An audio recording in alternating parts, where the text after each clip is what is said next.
Would you say yes if saying yes meant losing the privacy you'd fought so hard to protect? The lights of the Staples Center in Los Angeles pulsed like a living heartbeat, thousands of fans screaming Angel's name as he wrapped up the final chorus of his biggest hit. At 28, Angel Ramirez had everything the world thought a pop star should want: platinum records, sold-out tours, and a smile that lit up billboards from Times Square to Sunset Boulevard. But backstage, sweat still clinging to his sequin jacket, his hands shook for a reason no one in the audience could guess.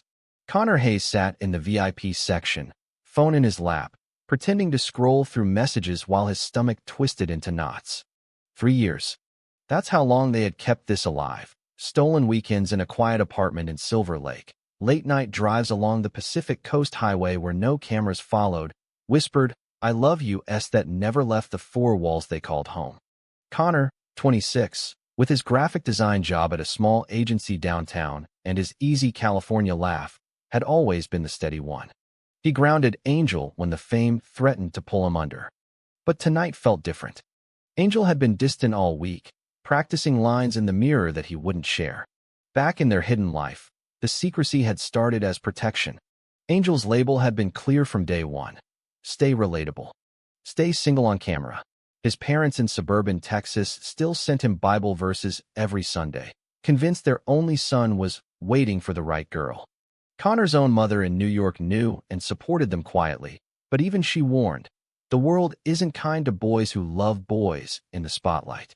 So they built walls, separate social media accounts, careful exits from restaurants, excuses about roommates. It worked. Until Angel started waking up at 3 a.m., staring at the ceiling, whispering, "I'm tired of hiding the best part of me." The decision had crystallized 2 nights earlier. They were on the balcony of their apartment, city lights twinkling below like scattered diamonds. Angel had turned to Connor, voice cracking. What if I stopped pretending? What if I told them the truth in the only way they'd have to listen? Connor had held him tight, heart hammering. You know what that could cost? Angel had nodded, but his eyes burned with something new: resolve. Now, as the stage manager counted down to the encore, Angel's mind raced through every risk. Losing endorsements, alienating half his fan base, watching his family turn away. But the alternative, another year of lies, felt like slow suffocation. He glanced toward the VIP seats. Connor was there, wearing the simple black button-down Angel had bought him last Christmas, oblivious to the ring box burning a hole in Angel's pocket. The final chord rang out. The crowd roared. Angel grabbed the microphone, voice steady despite the storm inside. Los Angeles, you've given me everything. But there's one person who gave me something even bigger: himself. Gasps rippled through the arena as the spotlight swung to the VIP section. Security gently guided Connor on stage. His face paled under the lights. Angel dropped to one knee right there on the glittering floor, ring box open, the diamond catching every color in the house. Connor Hayes, you've been my secret, my strength, my home.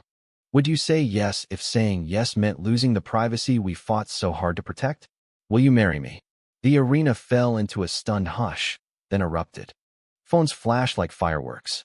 Connor stood frozen, tears already spilling. The question hung in the air between them, exactly the one that had haunted their nights for months. Connor's mouth opened, but no sound came at first. The roar of the crowd pressed in like a wave, yet all he could hear was the echo of Angel's words, the same question they had asked each other in quiet moments when doubt crept in. His hands trembled as he reached for Angel's, pulling him up into an embrace that felt both terrifying and inevitable. Yes, he whispered into Angel's ear, voice breaking. Then louder, for the microphones. Yes, I'll marry you. The arena exploded. Confetti cannons fired. The Jumbotron flashed their names in sparkling letters. Angel slipped the ring onto Connor's finger, the metal cool against skin that had never been allowed to touch in public before. They kissed, brief, tender, the kind of kiss that had lived only in private for 3 years, and the cheers turned deafening. Backstage, phones buzzed nonstop. Angel's manager stared, mouth agape. You just changed everything. In the green room after the show, the reality hit like cold water. Connor paced, ring glinting under fluorescent lights. Angel, what did we just do? My boss is going to see this. Your parents. Angel pulled him close, foreheads touching. I know. But I couldn't keep pretending you were just a friend. Not anymore. They sat on the couch, hands linked, replaying the moment. Connor remembered their first date, a hidden picnic in Griffith Park, Angel singing softly under the stars because he couldn't risk being recognized. Now the whole world had seen. By morning, the numbers told their own story. Angel's Instagram followers had jumped from 8 million to 12 million overnight. Comments flooded in, some supportive, rainbow emojis everywhere, others vicious. This is disgusting, one read. My son looked up to you. But the positive outweighed the hate 2-to-1. Fan accounts exploded with edits of the proposal. News outlets from TMZ to CNN ran the headline. Gay pop star proposes to boyfriend live. Followers surge. Connor's phone wouldn't stop. His mother called from New York, crying happy tears. I'm so proud, baby. But be careful. His co-workers texted heart emojis mixed with worried faces. Angel's team scrambled, booking interviews, drafting statements. In the quiet of their Silver Lake apartment that afternoon, they sat on the balcony again, the same one where the idea had been born. Connor traced the ring with his thumb. I said yes because I love you. But I'm scared, Angel. This privacy we built, it's gone. Angel nodded, eyes distant. I know. But maybe we were never truly free until now. That night, they lay awake listening to the distant hum of the city. The proposal had been the spark. The fire was just beginning. The next 48 hours blurred into a media storm. Paparazzi camped outside their apartment building. Angel's phone rang off the hook, labels wanting statements, brands suddenly interested in inclusive campaigns. His follower count stabilized at 15 million, the surge showing no signs of slowing. Every morning Connor woke to new articles. Angel Ramirez comes out in epic proposal, industry reacts. Some called it brave. Others labeled it a publicity stunt. They escaped to a friend's cabin in Big Bear for the weekend, but even there the world followed. A drone hovered over the lake while they tried to walk hand in hand for the first time in daylight. Connor pulled away instinctively, then stopped himself. We don't have to hide anymore, Angel reminded him gently. But the instinct ran deep. 3 years of training yourself not to touch, not to look too long. It didn't vanish overnight. Back in Los Angeles, the first Real test arrived via video call. Angel's parents appeared on screen from their living room in Texas, faces tight. His father, a retired pastor, spoke first. Son, we love you. But this lifestyle. The Bible. Angel cut him off, voice steady but cracking at the edges. Dad, Connor is the best thing in my life. I won't apologize for loving him. His mother wept quietly. We just want you safe. The world is cruel. The call ended in heavy silence. Connor squeezed Angel's hand. They'll come around. Or they won't. But we're in this together. Connor's own family reacted differently. His sister in Seattle posted a proud Instagram story with their engagement photo. His mother flew out for a weekend, hugging them both fiercely. You two have always been my favorite love story. Yet even her support carried warnings about online trolls. Connor scrolled through comments late one night when Angel was asleep. Hate mixed with love letters from young fans saying the proposal gave them courage to come out. The duality exhausted him. At the label meeting Monday morning, executives praised the authenticity, while quietly suggesting Angel tone down future PDA. Keep the romance classy, one said. Angel smiled tightly.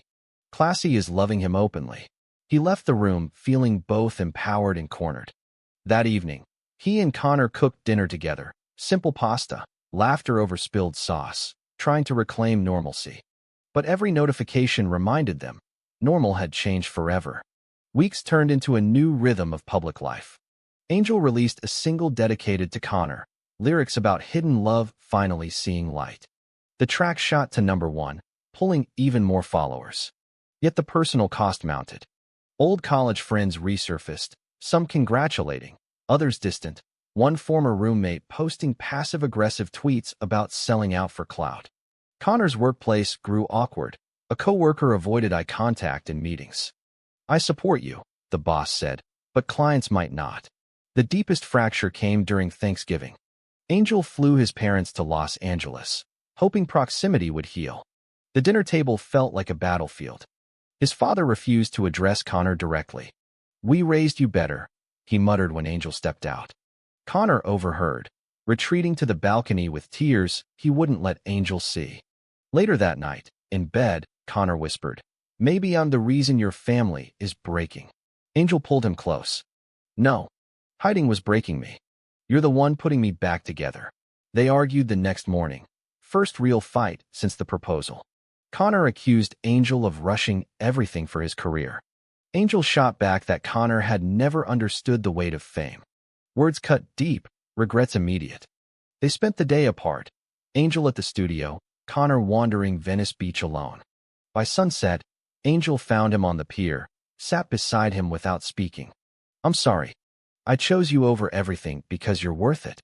Connor leaned into him. "I know. I just miss us before the lights." That conversation became the turning point. They started therapy together, neutral ground where they unpacked years of suppressed fear. The counselor helped them see the proposal not as an ending, but a beginning of real partnership. Slowly, Angel's parents sent tentative texts. His mother asked for Connor's favorite pie recipe. Small steps, but steps. Spring brought new battles. A major tour sponsor pulled out, citing family values. Angel replaced them within hours with a queer-owned brand, turning loss into statement. Connor quit his graphic design job when microaggressions became unbearable and started freelancing from home, designing tour merch that celebrated their story.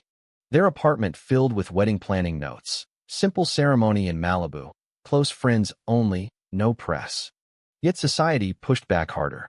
At a charity gala, a famous actor made a snide remark about the gay agenda ruining pop music.